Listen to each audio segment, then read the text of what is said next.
Je vous remercie, Monsieur le député. Maintenant, nous allons poursuivre le débat avec Madame la députée d'Émile-Île. Merci beaucoup, Madame la Présidente. Alors, c'est à mon tour de m'exprimer sur le projet de loi 1, loi constitutionnelle de 2025 du Québec.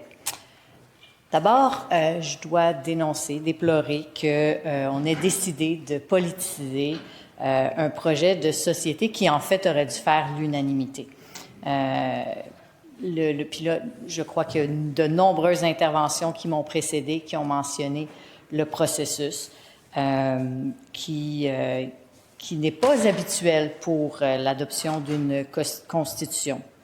Le ministre, donc, responsable des relations canadiennes, aurait eu la chance de rentrer dans l'histoire comme étant le père de la Constitution du Québec, mais à la place, il ne sera l'auteur que d'une constitution caquiste, malheureusement partisane. Et ça, c'est déplorable. On a vu, évidemment, les nombreux groupes qui ont dénoncé le processus, qui ont dénoncé le peu de temps qui leur a été accordé pour s'exprimer sur le sujet, qui ont dénoncé le fait que la Constitution a été écrite, on a dit même sur un coin de table, ça a été utilisé. Et même au départ, le ministre ne souhaitait pas faire de consultation générale. Il ne voulait faire que des consultations particulières. Et vous savez, Madame la Présidente, que des consultations particulières, bien, c'est très peu de groupes, très peu d'élus. Les groupes d'opposition partagent et proposent des groupes et le gouvernement en coupe la moitié. C'est des négociations. Et ça veut dire que tout un pan de la société n'aurait même pas pu s'exprimer sur le sujet. Avec la grande pression qui a été mise par les groupes d'opposition et l'ensemble de la population civile, mais finalement, il y a eu l'acceptation de consultation générale, mais il n'y a que 30 minutes qui ont été accordées pour entendre et poser des questions à chacun des groupes. C'est très peu, même lorsqu'on fait des consultations particulières, souvent c'est généralement 45, 50 minutes, et c'est trop court déjà. Ça ne laisse que 10 minutes au groupe pour s'exprimer, puis là, c'est encore moins. Donc ça, on peut dire que ça part mal, on peut dire, Madame la Présidente. Moi, je vais revenir sur des groupes. Là, moi, je porte parole en habitation, en environnement. Je vais revenir d'abord sur des groupes qui se sont exprimés. Donc, je vais vous parler notamment, je vais commencer par le FRAPRU. Le FRAPRU, c'est le Front d'action populaire en réaménagement urbain, que moi je connais juste comme le FRAPRU, c'est même comme ça que je les appelle tout le temps. Ils ont mentionné dans leur mémoire que selon le Haut Commissariat des Nations Unies aux droits de l'homme, un processus constitutionnel doit être large, transparent, ouvert et véritablement participatif, permettant à la population, aux organisations de la société civile, aux communautés, aux juristes et aux milieux universitaires d'y prendre pleinement part. Et à contre-courant de ce principe, le projet de loi 1 a été préparé en catimini durant l'été, sans consultation préalable, sans mandat électoral clair, parce que c'est vrai que la CAQ n'a jamais annoncé lors de ses 2 précédentes élections. Juste un instant, Madame la députée d'Émile-Île. Monsieur le leader adjoint du gouvernement, vous aviez un appel au règlement, j'imagine, à faire, lequel? Au niveau du lexique, il y a un mot qui a été utilisé au lexique, peut-être demander à la députée de le retirer, s'il vous plaît. Pouvez-vous m'indiquer lequel? Ça commence par un C, ça finit par un I. Ah. Oui, en fait, vous avez raison, monsieur le leader adjoint. En fait, faire attention ici parce que c'est un mot lexique en catimini, je vous demande de le retirer. Je peux bien le retirer, mais c'est dans le mémoire que je suis en train de... Oui, mais il faut quand même faire attention, on ne peut pas faire... Merci. Non, mais vous pouvez continuer votre exposé, Madame la députée. Je vous mets juste en garde de faire attention aux mots qui sont au lexique, c'est simplement ça. Mais merci beaucoup, mais je lis le verbatim d'un mémoire qui a été déposé, Madame la Présidente. Alors, je peux pas... Si je commence à modifier chacun des mots de tous les mémoires, la liste va être longue, Madame la Présidente. Bref, sans consultation préalable, sans mandat électoral clair et sans dialogue avec les acteurs sociaux, juridiques, citoyens ou autochtones. Et là, autochtone est très important ici. Et je pense que mon collègue, le député de l'Acadie, en a parlé abondamment. Je vais aussi vous parler du mémoire du Centre québécois du droit de l'environnement, qui mentionne que le projet de loi souffre d'un déficit de légitimité démocratique et soulève de sérieuses préoccupations quant au respect des principes fondamentaux de l'État de droit au Québec. Ils ajoutent certaines dispositions affaiblissent des mécanismes essentiels de contre-pouvoir et limitent le contrôle judiciaire. Par ailleurs, et ça c'est intéressant, dans un contexte de crise environnementale sans précédent, il est déplorable que le droit à un environnement sain ne soit pas explicitement reconnu à titre de droit fondamental dans le projet de loi constitutionnel. Il y a un dénommé Paul Germain qui a déposé un mémoire qui est aussi accessoirement maire de la ville de Prévost, que je connais. Il l'a mentionné dans son mémoire en introduction. D'ailleurs, je le salue si jamais il nous écoute, M. Germain. Et toujours par rapport au droit de l'environnement, il a dit « En inscrivant le droit à un environnement sain dans sa Constitution, le Québec se placerait dans le sillage des 3/4 des constitutions nationales dans le monde, soit 149 sur 193, qui contiennent des références explicites aux droits et aux responsabilités environnementales, dont la France, la Norvège et l'Équateur. » Évidemment, si des consultations préalables avaient eu lieu, bien cette information aurait pu peut-être se rendre au ministre et peut-être que la Constitution, comme elle a été écrite, aurait été bonifiée avec cette information. Maintenant, je vais vous parler de mémoire d'un organisme que je respecte énormément, qui est l'Ordre des urbanistes du Québec. Je ne sais pas si vous savez, Madame la Présidente, mais j'ai été présidente de l'Association québécoise d'urbanisme. Ce sont les non-professionnels en urbanisme, et l'Ordre de l'urbanisme du Québec, ce sont eux les professionnels. Donc, les urbanistes, ceux qui aménagent et ont la vision de l'aménagement du territoire partout au Québec. Et je pourrais vous lire de longs pans, Madame la Présidente, de leur mémoire, mais je vais essayer d'y aller sur les éléments les plus importants. Mais la rédaction de ce texte qui touche les fondements même de la raison d'être de l'État québécois a été menée en vase clos par le gouvernement. Ce sont des professionnels que je respecte beaucoup qui écrivent ça. Et ils disent « Sans consultation publique préalable avec les partis d'opposition, les acteurs de la société civile ainsi que les citoyens et les citoyennes. Ceci est d'autant plus surprenant que ce processus en vase clos contredit l'invitation à procéder autrement formulée dans le rapport du Comité consultatif sur les enjeux constitutionnels du Québec au sein de la Fédération canadienne publié en 2024. Et un peu plus loin, il nous parle du fait que, l'Ordre tient à mentionner, donc ils sont favorables, l'Ordre est favorable à l'idée d'une constitution tant que la démarche pour y arriver emporte l'adhésion. Alors, vous comprenez que c'est pas, il y a le texte, mais il y a la démarche, et la démarche est vraiment problématique. Je vais vous parler plus en détail de la démarche après, mais il mentionne que l'acceptabilité sociale, la participation publique, les consultations, voire la co-construction avec les citoyens et citoyennes font partie des bonnes pratiques dans son domaine depuis des décennies. Il parle évidemment de l'aménagement du territoire et sont des incontournables des projets réussis. Et d'ailleurs, il rappelle que le ministère des Affaires municipales et de l'Habitation est actuellement engagé dans un chantier de travail en matière de consultation et d'approbation référendaire. Il termine en disant « Or, si la concertation est souhaitable en amont de l'adoption d'un plan d'urbanisme ou d'un projet immobilier, ne devrait-elle pas, a fortiori, être encore plus nécessaire pour un projet de constitution? » Parce que la question est très légitime. Et là, je vais vous parler donc du processus, Madame la Présidente. Je ne sais pas si vous vous rappelez, Madame la Présidente, mais j'ai habité plusieurs années au Chili. Je l'ai déjà mentionné en cette chambre. J'ai travaillé 4 ans au Chili, dans ma jeunesse, dans mes premières années professionnelles. C'est un pays que j'affectionne particulièrement. Et le Chili, donc, est passé à travers tout un processus de refonte de leur constitution. Et je veux vous en parler plus en détail parce que ça pourrait peut-être donner des idées au ministre sur ce qu'il aurait pu faire pour, disons, avoir une démarche plus, disons, qui aurait amené la population civile à adopter sa constitution. Donc, je vais retourner dans l'historique. Tout ça au Chili commence en 2019. On est avant la pandémie, on est en octobre. Le 7 octobre est annoncé donc des hausses de tarifs, les tarifs du métro. De prime abord, ça semble anodin, Mais ça suivait d'autres hausses et il y a eu comme une explosion de la société civile. Il y a eu énormément de frustration de la part des usagers. Ils ont commencé à bloquer une station de métro et par la suite, ça s'est continué sur d'autres stations.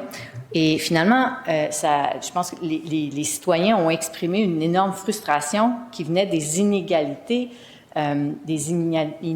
qui sont notamment provoquées par la Constitution chilienne. Qui a de très grandes largesses pour les entreprises et les plus riches. Et ça a été dénoncé. Il y a aussi un enjeu des pensions. Les pensions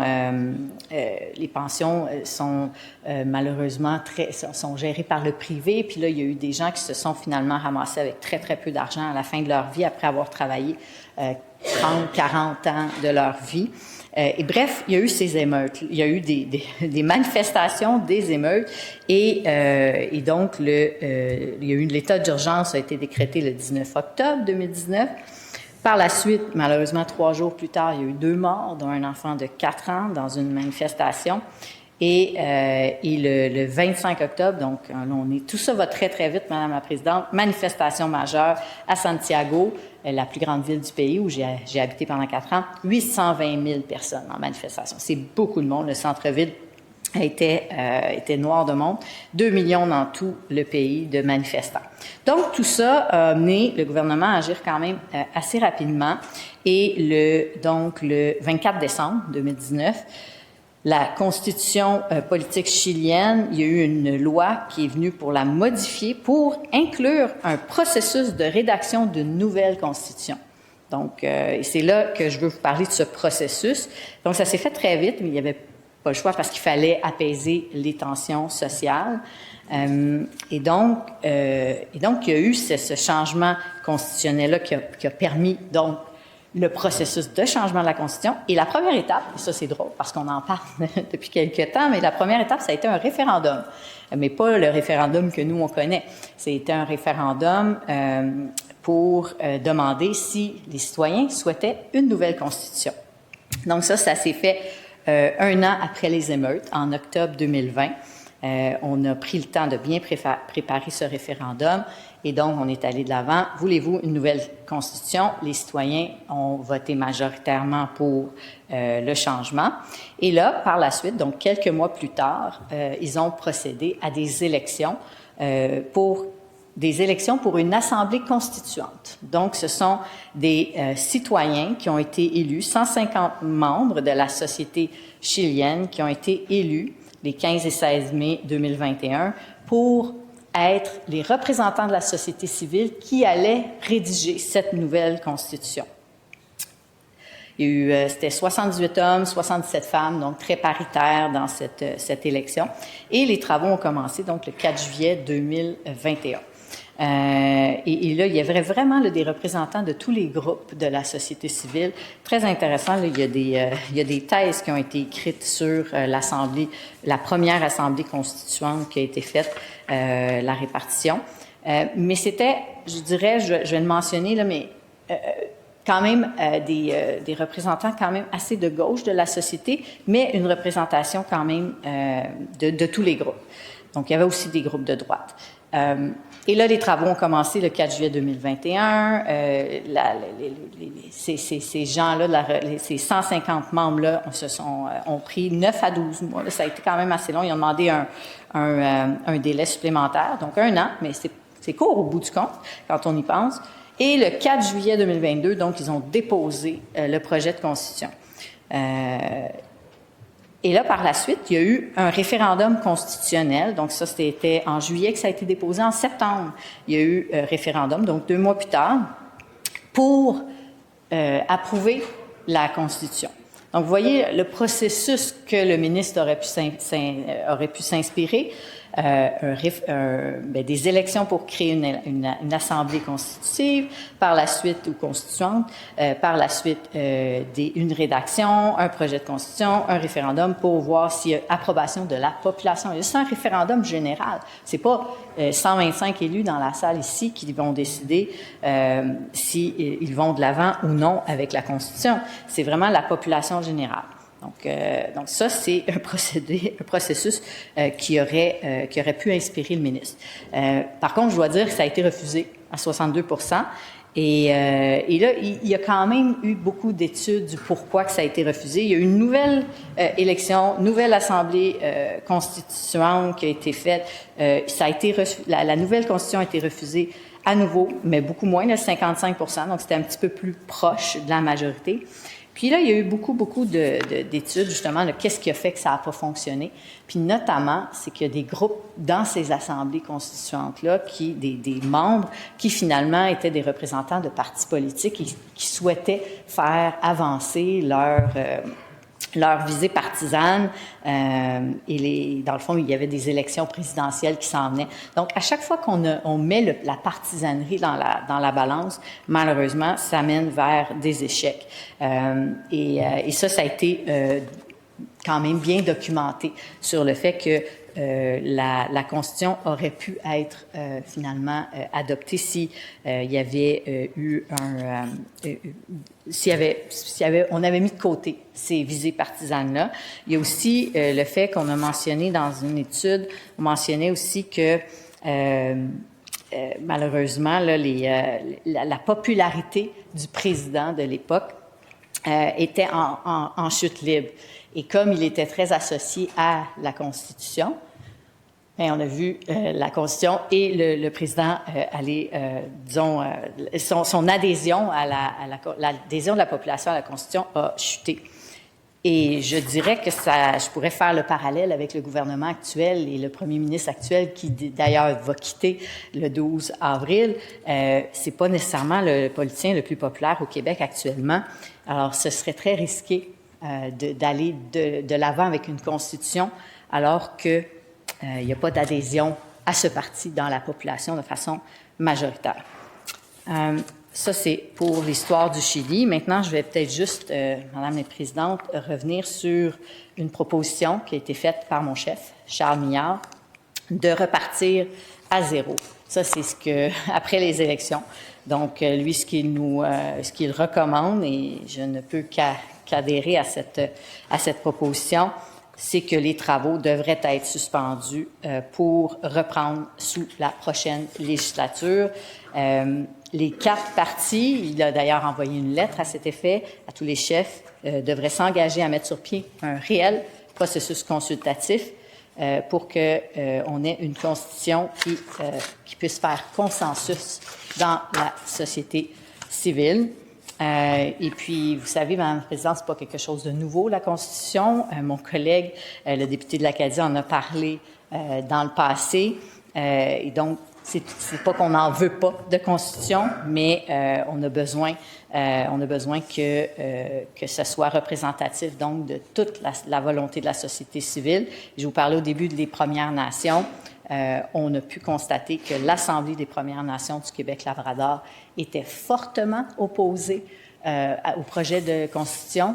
Ils n'ont pas été consultés, ils n'ont pas fait partie de la rédaction de cette Constitution. Et ça a même un impact sur d'autres projets de loi parce qu'ils sont venus dans un autre projet de loi où j'ai siégé pour dire que pour eux, la Constitution, c'est un tout. Et si ça passe, ça va avoir un impact sur tous les autres projets de loi dans lesquels ils sont interpellés. Donc, mon chef a dit dans sa lettre, et je trouve que c'est très à propos, le processus mis de l'avant par le gouvernement est non seulement précipité, mais aussi vicié en lui-même, car le texte de projet de Constitution n'a pas été rédigé à la suite d'une large consultation. Alors, Madame la Présidente, c'est pour cette raison, et là, je cherche mes notes, que je vais déposer une motion de report, et je la cherche. T'en as-tu une? Ah, merci.